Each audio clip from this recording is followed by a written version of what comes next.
we do have a problem, though.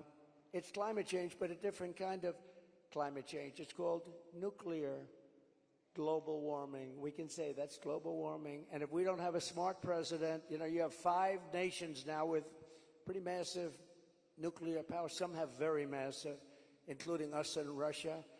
China's behind, way behind, but within 4 or 5 years, they'll catch up.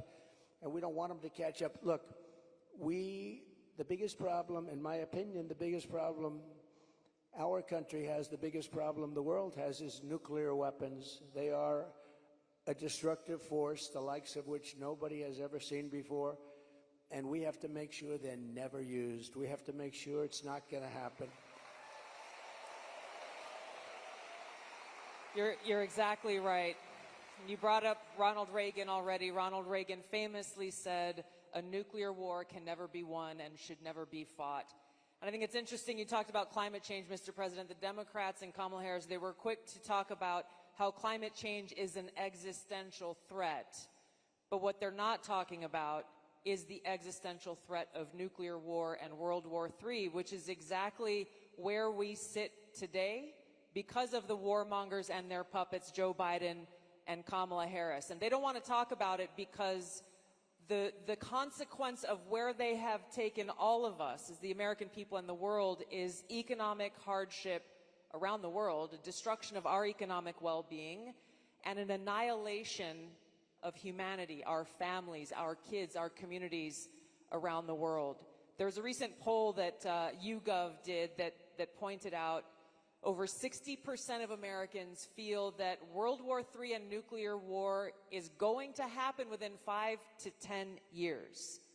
And when I heard that, I felt so sad because they're at a point where they feel like this outcome, the annihilation of the world, is inevitable. So I wanted to ask you about this because it's important that people understand what kind of leadership you bring, what you will do to stop this slide towards nuclear war and World War III so that we can feel hopeful again. Well, thank you. So Viktor Orban, a very strong leader from Hungary, Prime Minister of Hungary, they asked him recently about what's the problem in the world. A few years ago, during my term, we didn't have Israel being attacked. We didn't have Russia attacking Ukraine. And they asked him, why is it so bad now? The Middle East is on fire. So many places are on fire, and there are plenty places that could very well and very quickly catch on. What's the problem? He said, you have to bring Trump back as president of the United States. You will have no problem. He single-handedly kept things, and it's true. And I could do it with telephone calls by being smart. But literally, he said, you have to bring Trump back. Now, he used a term I wouldn't use. He said everybody was afraid of Trump. You know who was afraid of Trump?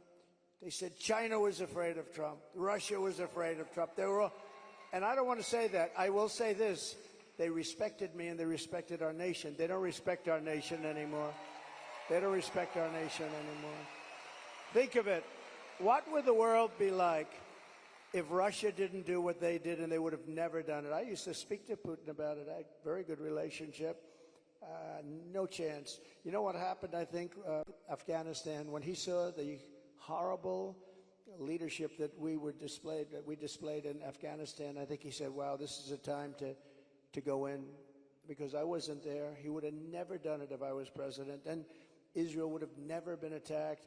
Think of it. What would this world be like? You wouldn't have had that disaster. And it wasn't leaving Afghanistan. And they should have kept Bagram. That's the big air base. It's 1 hour away from where China makes its nuclear weapons. They didn't keep it. You know who occupies it now, Tulsi? China occupies it.